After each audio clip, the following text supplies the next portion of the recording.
Like کریں، subscribe کیجیے، bell icon کو دبائیں تاکہ ہماری ویڈیو سب سے پہلے آپ کے پاس پہنچ سکے۔ صحابہ کرام رضوان اللہ تعالی علیہ مجمعین فرمایا کرتے تھے کہ چراغ نہ بجھایا کرو، یعنی جاگتے رہا کرو، ان 10 راتوں میں جاگتے رہا کرو، چراغ نہ بجھایا کرو اور جاگ کر کے اللہ تبارک و تعالیٰ کی عبادت کیا کرو۔ میرے آقا صلی اللہ علیہ وآلہ وسلم کے پیارے دیوانوں، لیکن آپ دیکھتے ہوں گے اور ہم بھی دیکھ رہے ہیں کہ آج کل عبادتوں کا وہ اہتمام نہیں ہے۔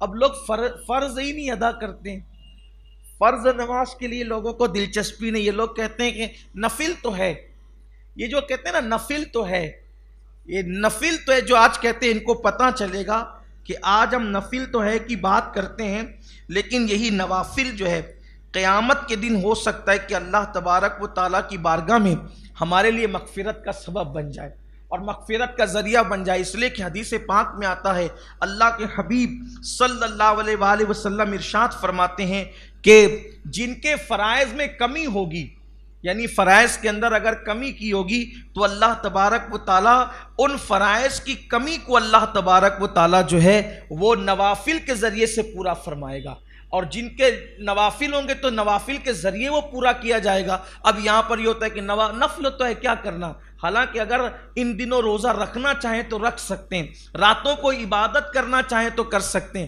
اچھا، پھر یہ بھی نہیں کہ چلیں پوری رات کریں، اگر اللہ پوری رات توفیق دے تو بہت اچھی بات ہے۔ اگر پوری رات نہ کر سکیں تو کم سے کم عشاء کی نماز کے لیے جب آئیں تو 2-4-6 رکعتیں جو ہے وہ ان راتوں میں قیام کی نیت سے پڑھ لیں۔ اسی طریقے سے فجر میں اٹھتے ہیں تو تھوڑا سا ان دنوں جلدی اٹھ جائیں، 2-4-6 رکعتیں اس وقت پڑھ لیں، کچھ درود شریف کا اہتمام کر لیں، کچھ تسبیحات پڑھ لیں، اور خاص طور پر عشرۂ ذی الحجہ کے اندر آپ جو ہے وہ درود ابراہیم جو پڑھتے ہیں، ہم درود ابراہیم کا اہتمام زیادہ کریں۔ اس کی وجہ یہ ہے کہ یہ جو مبارک مہینہ اور یہ جو قربانیاں ہیں، تو چونکہ اس میں جو ہے وہ حضرت ابراہیم علیہ السلام کا تذکرہ زیادہ ہے، چونکہ حضرت ابراہیم علیہ السلام نے اسی عشرے کے اندر کعبۃ اللہ شریف کی تعمیر فرمائی، اور اس مبارک عشرے کے اندر آپ نے کعبۃ اللہ شریف کو تعمیر کیا، اور پھر اس کے بعد قربانی کا معاملہ بھی آپ ہی سے متعلق ہے۔ اسی لیے تو اللہ کے حبیب علیہ الصلوۃ والتسلیم سے پوچھا گیا کہ یا رسول اللہ صلی اللہ علیہ وآلہ وسلم یہ قربانی کیا ہے؟ تو اللہ کے حبیب صلی اللہ علیہ وآلہ وسلم ارشاد فرماتے ہیں کہ یہ تمہارے باپ ابراہیم علیہ السلام کی سنت ہے۔ تو یہ ابراہیم علیہ السلام سے متعلق ہے۔ حضور علیہ السلام کو یوں بھی درود ابراہیم بہت پسند تھا۔ آقا کریم صلی اللہ علیہ وآلہ وسلم نے جو ہے وہ نماز میں بالخصوص اپنے صحابہ کو درود ابراہیمی سکھایا۔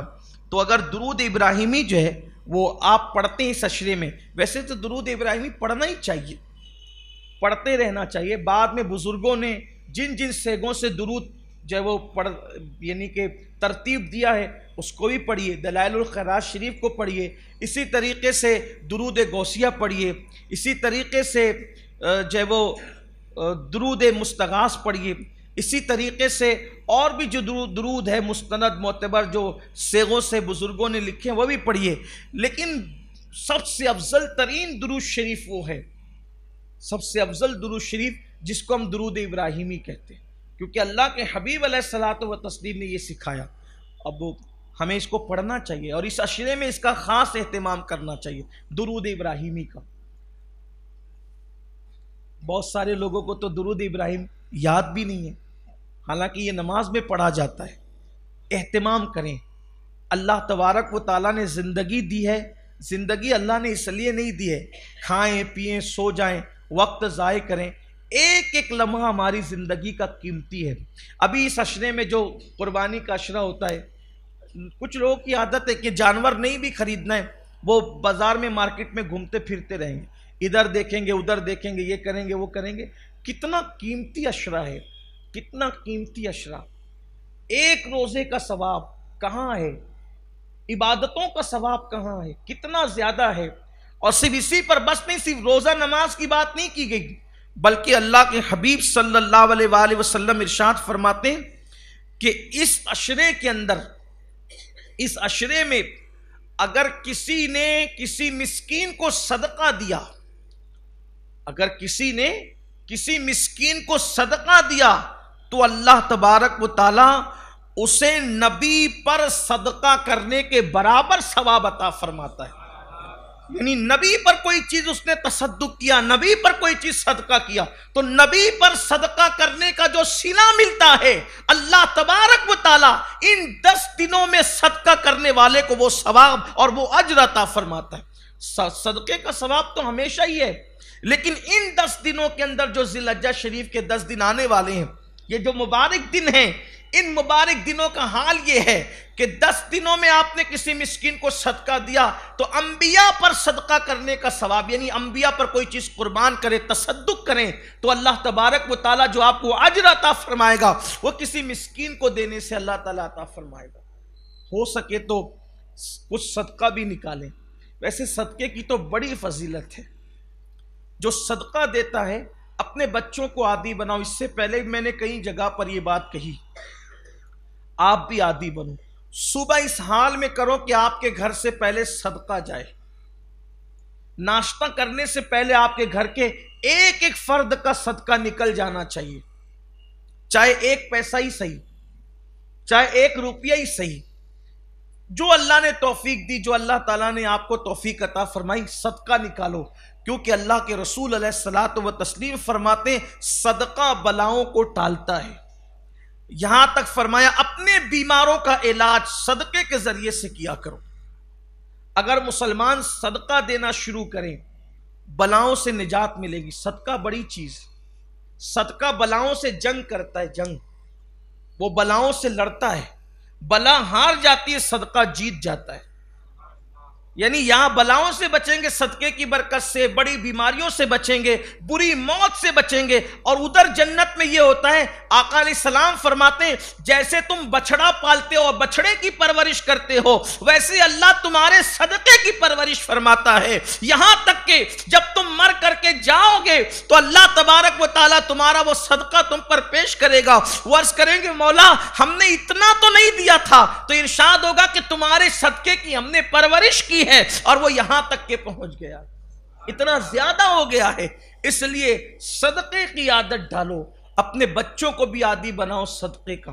اور یہ بھی آپ کو بتاؤں، جو مسجد کے زینے پر بیٹھتے ہیں ضروری نہیں کہ آپ ان کو صدقہ دیں، جو آپ کے دروازوں پہ بھیک مانگنے آتے ضروری نہیں کہ آپ ان کو صدقہ، آپ کسی بھی مسکین کو دے سکتے ہیں، کسی بھی ضرورت مند کو، چونکہ نفلی صدقہ ہے آپ کسی کو بھی دے سکتے ہیں۔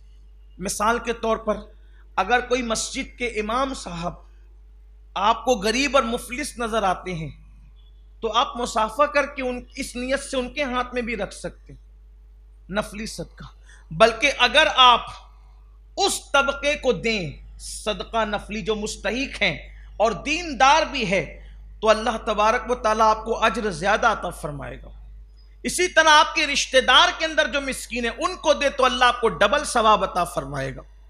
ایسے بھی ہیں ہمارے شہر کے ائمہ جو مسکینی سے گزر رہے ہیں، مؤذن، مسجد کے خدمتگار، یہ طبقہ، ان کو صدقہ دینا چاہیے، اور چونکہ نفلی صدقہ ہے تو خیر ویسے صدقہ واجبہ بھی جو ہے وہ کوئی ضروری نہیں ہے کہ کہہ کر کے دیں کہ یہ میں تمہیں صدقہ دے رہا ہوں، نظر کہہ کے، تحفہ کہہ کے، گفٹ کہہ کے بھی آپ دے سکتے ہیں، لیکن یہ کہ صدقہ مسکین کو دیں، مسکین یعنی غریب کو دے، مفلس کو دے، ضرورت مند کو دے، ایسے کوئی بیوہ ہو، کوئی یتیم ہو ان کو دیں۔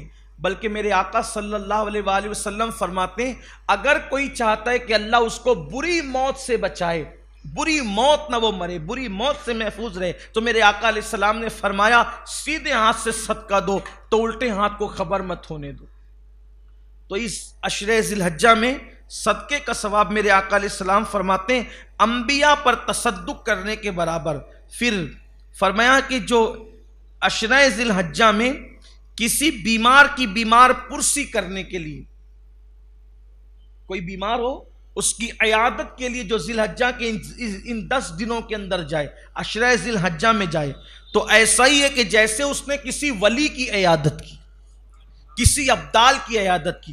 ولی اور ابدال کی عیادت کرنے کا جو ثواب ملتا ہے وہ ذی الحجہ شریف کے اندر کسی بھی مسلمان کو جو ہے وہ دیکھنے جانے کے لیے، بیمار پرسی کے لیے، اس کی مزاج پرسی کے لیے جانے کے لیے اللہ ابدال اور ولی کی عیادت کا ثواب عطا فرماتا ہے. کوئی پتہ چلے کہ اگر بیمار ہو تو اس کی عیادت کو، اور صرف ذی الحجہ میں نہ کیا کرو، بلکہ کوئی کبھی بھی بیمار پڑے، پتہ چل جائے تو موقع جانے مت دیا کر. اب تو فون کا دور ہے، فون کر کے پوچھ لیں کہ بھئی سنا آپ کی طبیعت خراب ہے، اللہ آپ کو شفا دے دے. یہ بھی تو مزاج پرسی ہو گئی، حالانکہ جانے کا اجر کچھ اور ہی. حدیث پاک میں آتا ہے کہ جب کوئی بیمار سے ملنے جاتا ہے تو وہ اللہ کی رحمت میں نہاتے ہوئے جاتا ہے، اور جب وہ بیمار کے پاس بیٹھتا ہے تو وہ اللہ کی رحمتوں کے اندر جو وہ غوطہ لگاتا ہے، ڈبکیاں لیتا ہے. وہ ایسا ہے، اور وہ اللہ کی رحمتوں کے پھول چنتا ہے جب بیمار کے پاس بیٹھتا ہے. کیوں؟ اس لیے کہ میرے آقا علیہ الصلوۃ والتسلیم نے فرمایا انسان جتنے دن بیمار رہتا ہے وہ اللہ کا مہمان رہتا ہے. بیمار رہنے والا، کیا بات کی اللہ کے حبیب، قربان جائیں، قربان میں ان کی بخشش کے. ہائے ہائے، لوگ بیماری سے ڈرتے ہیں، لوگ بیماری سے ڈرتے ہیں، لیکن اللہ کے حبیب علیہ السلام نے بیماری کی کیا فضیلت بیان فرما دی. فرمایا جو جتنے دن بیمار ہے وہ اللہ کا مہمان ہے. اب اللہ کا مہمان، اب سوچتے جائیے مہمان کا کیسے اکرام ہوتا ہے. مہمان بولے بھائی میں پانی نہیں پیوں گا، شربت لا دو، تو بولو دیتے ہیں کہ نہیں؟ میٹھی نہیں چلتی، پھیکی چائے چلتی ہے، دیتے ہیں کہ نہیں؟ یہ نہیں چلتا وہ چلتا ہے، دیتے ہیں کہ نہیں؟ یہ کھانا نہیں چلتا وہ نہیں. یعنی گویا کہ جو میزبان ہوتا ہے وہ مہمان کا ہر مطالبہ پورا کرتا ہے. تو پتہ چل رہا ہے کہ بیمار اللہ کا مہمان ہے، اللہ اس کا میزبان ہے اپنی شان کے مطابق. اب بیمار جو مانگتا جاتا ہے اللہ اس کو عطا کرتا جاتا ہے، اور بیمار کے پاس جو آ کر کے بیٹھتا ہے اس کو ہی برکتیں ملتی ہیں. بیماروں سے نفرت نہ کیا کرو، ان کی عیادت کرو، مزاج پرسی کرو، ان کی مدد کرو.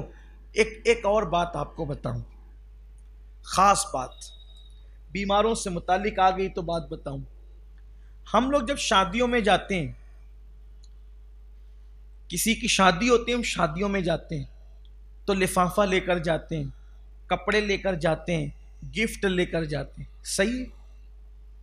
حالانکہ جو شادی ہوتی ہے وہ منصوبہ بند طریقے سے ہوتی ہے. سال بھر 6 مہینہ 3 مہینہ 4 مہینہ پہلے سے پلان بنتا ہے کہ بھائی جو ہے وہ شادی کرنا ہے، بجٹ ہوتا ہے، پلان ہوتا ہے، تیاری ہوتی ہے، یہ سب کچھ ہوتا ہے. خوشی کا موقع، پھر شادی ہوتی ہے، پھر بھی ہم گفٹ لے کر جاتے ہیں، پیسے لے کر جاتے ہیں. لیکن ہم جب مریض کے پاس جاتے ہیں تو مریض کے پاس جاتے ہیں تو کیا لے کر جاتے ہیں؟ 1-2 سیب لے لیا، ناریل کا پانی. ہمارے گاؤں میں تو یہی رواج ہے، 1-2 سیب لے لیا، ناریل کا پانی لے لیا، چیکو وغیرہ لے لیا، یہ لے کر کے جاتے ہیں. ٹھیک ہے، مجھے اس پہ کوئی اعتراض نہیں، لیکن میرا آپ سے مشورہ ہے، آپ سے میری گزارش ہے، اگر بیمار پڑنے والا شخص ہاسپٹل کے اندر ہے، یعنی اتنا بیمار ہے کہ ہاسپٹل میں ہے، تو جس وقت آپ اس سے ملنے کے لیے جائیں تو نقدی کا اپنی حیثیت کے مطابق کوئی نہ کوئی لفافہ ساتھ میں لیں. خوشی کے موقع پر تو پیسے ہوتے ہیں پھر بھی ہم ان کو دیتے ہیں، لیکن یہ بیمار جو بندہ ہے، اچانک بیمار پڑا ہے، ہاسپٹل میں ہے، اور ہاسپٹل کس قدر مہنگا ہو گیا آپ جانتے ہیں، کیا حالات ہو گئے ہاسپٹل کے، علاج کتنا مہنگا ہو گیا ہے، علاج کی کیفیت کیا ہے آپ اچھی طرح جانتے ہیں. تو کاش کہ ایسا ہو کہ اس وقت جو ہے آپ لے جا کر کے دیں تو اس کا دل جو خوش ہوگا، اور اس کے دل سے جو دعا نکلے گی، میں سمجھتا ہوں کہ وہ باب اجابت الہی سے ٹکرائے گی. کیونکہ اللہ کے رسول صلی اللہ علیہ وآلہ وسلم نے فرمایا کہ اللہ بیمار کی دعا کو رد نہیں فرماتا، اور چونکہ بیمار تو اللہ کا مہمان ہے، اس کی دعا رد کیسے ہوگی؟ اس لیے اس کی دعا لینے کا حکم ہے. بے شمار ایسے لوگ ہیں جو مجبور ہاسپٹل میں پڑے رہتے ہیں، دوا کے لیے پیسے نہیں ہوتے، علاج کے لیے پیسے نہیں ہوتے، کبھی چندہ مانگا جاتا ہے، کبھی کچھ ہوتا ہے. کاش کہ مجھ سے ملنے کے لیے جائیں اور چھوٹی سی نظر اس کو پیش کر دیں. اتنی سارے خرافات میں پیسے خرچ کرتے ہیں، اگر بیماروں کو دینا شروع کر دیں تو میں سمجھتا ہوں کہ 10 لوگ اگر ملنے کے لیے چلے جائیں تو ایسا نہیں ہو سکتا کہ اس کے ہاسپٹل کے اخراجات کا بار کچھ ہلکا ہو جائے. یاد رکھیے، جب تک تم اللہ کے بندوں کی مدد کرتے رہو گے اللہ تمہاری مدد کرتا رہے گا. میں صرف ترغیب کے لیے آپ کو ایک بات بتاؤں کہ ایک مرتبہ ایسا ہی ہوا، اللہ تبارک و تعالیٰ نیکیوں کو ضائع ہونے سے بچائے، لیکن ترغیب کے لیے بات بتا رہا ہوں کہ میری عادت ہے اگر میں کسی غریب کی عیادت کے لیے جاتا ہوں تو بہت زیادہ تو نہیں، اپنی حیثیت کے مطابق کچھ نہ کچھ اس کو پیش کرتا ہوں، میری عادت ہے۔ حتی الامکان آپ لوگوں کی طرح بہت زیادہ مالدار نہیں ہوں، لیکن بہت غریب بھی نہیں ہوں، جو بھی اللہ نے توفیق بخشی ہے وہ میں پیش کرتا ہوں۔ ایک مرتبہ میں ایسی ایک صاحب سے ملنے کے لیے گیا،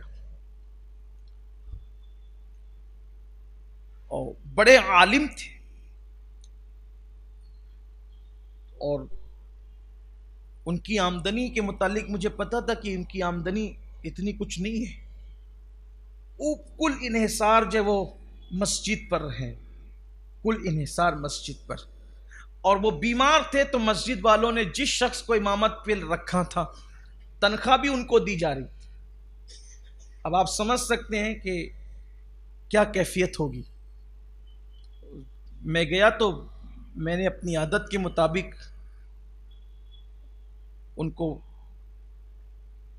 ان کے سرہانے ان کے تکیے کے نیچے رکھ دیا، میں نے ان کے ہاتھ میں بھی نہیں دیا، تو ان کے تکیے کے نیچے رکھ دیا، اور بعد میں ان کے گھر کے کسی فرد سے کہہ دیا کہ ان سے کہنا کہ وہ تکیے کے نیچے دیکھ لیں۔ یقین جانے آپ کہ جب ان کے ہاتھ وہ رقم لگی تو ان کے گھر کے لوگوں نے مجھے یہ بات بتائی کہ وہ روتے ہوئے گھنٹوں دعا کرتے رہے میرے لیے، گھنٹوں دعا کرتے رہے، ان کے گھر کے لوگوں نے بتایا۔ تو میں نے کہا ایسا کیوں کیا انہوں نے؟ تو بتایا کہ کہا کہ ان کو ضرورت تھی، عالم ہونے کی وجہ سے وہ کسی سے مانگنا نہیں چاہتے تھے، مانگ نہیں سکتے تھے، ضرورت تھی، کوئی مدد کرنے والا نہیں۔ اچھا تو کوئی دیکھنے، مصلیان بھی دیکھنے نہیں آ رہے تھے، آپ آئے اور آپ نے وہ پیش کیا تو ان کو یوں لگا کہ یہ اللہ کی طرف سے مدد آ گئی، اور ان کے دواخانے کا جو خرچ وہ کبھی مانگنے کی پوزیشن میں تھے، اللہ تعالیٰ نے اس سے ان کو بے نیاز کر دیا۔ کہا گھنٹوں دعا کرتے رہے۔ میں کہا میرا کام تو ہو گیا، میرا تو یہی کام، میری تمنا تو یہ تھی، اس لیے کہ مجھے پتا ہے کہ انسان ہزاروں سال کی راتوں کی نوافل عبادت سے اس مقام پر نہیں پہنچتا جو کسی کی دعا سے پہنچ جاتا۔ غوث پاک کے پیچھے کسی کی دعا ہے، غریب نواز کے پیچھے کسی کی دعا ہے، محبوب الہی کے پیچھے کسی کی دعاؤں سے جو مقام ملتا ہے وہ مقام محنت سے نہیں ملتا۔ اس لیے کوشش کیا کرو دعائیں لینے کی۔ اللہ کے گھر میں کہتا ہوں مجھے آپ سے کیا بتانا ہے، میں آپ سے کوئی کریڈٹ نہیں لینا، آپ ماشاءاللہ یوں بھی محبت کرتے ہیں، لیکن یہ بات میں نے آپ کو بتائی کہ یہ وہ کام ہے جس سے دعائیں ملتی ہیں۔ آپ کسی کا ہاتھ پکڑ کے کہیں کہ میرے لیے دعا کرو، اس سے بہت بہتر ہے کہ آپ ایسا کام کر دو کہ وہ خود دل سے دعا دینے پہ مجبور ہو جائے۔ ایک ہے دعا کروانا اور ایک ہے دعا لینا، دعا کروانا اور دعا لینا۔ جو دعا کروائی جائے قبول ہوگی یا نہیں ہوگی اس کی کوئی گارنٹی نہیں ہے، لیکن اگر کوئی دعا لے تو وہ قبول ہی ہوتی ہے۔ دونوں میں فرق کیا ہے؟ آپ کسی سے ملے، حضرت دعا کرے، ابا دعا کرو، اماں دعا کرو، بھیا دعا کرو، بھابھی دعا کرو، چچی دعا کرو، پھوپھی دعا کرو، دادی دعا کرو، یہ دعا کروانا، اس کی قبولیت کی کوئی گارنٹی نہیں، اللہ چاہے قبول کرے چاہے رد۔ دعا لینا، آپ نے کوئی ایسا کام کر دیا کہ اس کا دل خوش ہو گیا، ہاتھ اٹھے اللہ اس کی بگڑی بنا دی، یہ وہ دعا ہے۔ دیکھو غریب نواز نے انگور کے خوشے پہ، سب پتھر مار رہے تھے، انگور کے خوشے پیش کیے، بولو اس مجذوب کے دل سے دعا نکلی کہ نہیں نکلی؟ غریب نواز کی دل کی دنیا بدل گئی۔ اسی طریقے سے قطب کے پاس مدرسے کے بچوں کے ساتھ غوث پاک گئے، بچوں نے بے ادبی کی، وہ پورا واقعہ جو آپ پہلے سن چکے ہیں۔ غوث پاک نے ادب کیا تو ادب سے ان کے دل سے دعا نکلی، جا عبد القادر تجھ پر ایک وقت ایسا آئے گا کہ تو بغداد کے جامع مسجد کے منبر پہ بیٹھ کے کہے گا میرا یہ قدم ہر ولی کی گردن پر ہے۔ دل سے دعا نکلی، دل سے۔ یہ دعائیں بہت بڑی چیز، دعا کو ہلکا مت سمجھو، دعا کو اور دعا لو۔ صحابہ کرام تو اس قدر حضور کی دعائیں لیتے تھے، بلکہ حضور علیہ السلام کو نالین پہنانے کے لیے بہت کوشش کر، حضور علیہ السلام کے سامنے جو نالین رکھ دے حضور اس کو بھی دعا کر۔ ایک صحابی نے حضور کو نالین پہنایا، آقا نے فرمایا تو نے مجھے نالین پہنائی، اللہ پل صراط پر تجھے ثابت قدم رکھے۔ حضور نے یہ اور آقا بہت دعا دیتے تھے، بہت دعا. کسی کو مسکراتے دیکھا کہ اللہ تجھے مسکراتا رکھے، کسی کو نئے کپڑے پہنے دیکھا کہ اللہ پہنتا رہے، پھاڑتا رہے. مطلب یعنی اللہ تجھے اتنی عمر دے کہ جو تو نے نیا پہنا ہے وہ تیرا پھٹ جائے، اتنے دن تک کہ تو پہنے. حضور دعائیں دیتے تھے صلی اللہ علیہ وآلہ وسلم. تو بیمار کی عیادت، مظلوم کی مدد، کمزوروں کی مدد. اسی طرح سے آپ سے یہ بھی کہتا ہوں کہ صرف ذی الحجہ کے لیے خاص نہیں مریضوں کی عیادت. بہت لوگ بیچارے مجبور، پریشان حال، مشکلوں کے اندر پھنسے ہوئے ہیں. اگر آپ ان کی مدد کریں گے تو آپ ان سے دعائیں لے سکیں گے، اور دعائیں لوگے تو پھر ترقی ہوگی، عروج ہی ہوگا، کامیابی ہی ہوگی. تو میرے آقا علیہ الصلوۃ والتسلیم نے فرمایا کہ جو ذی الحجہ شریف میں کسی بیمار کی عیادت کے لیے جائے، اللہ اسے ابدال اور ولی کی بیمار پرسی جتنا ثواب عطا فرماتا ہے. کمنٹ شیئر ضرور کریے.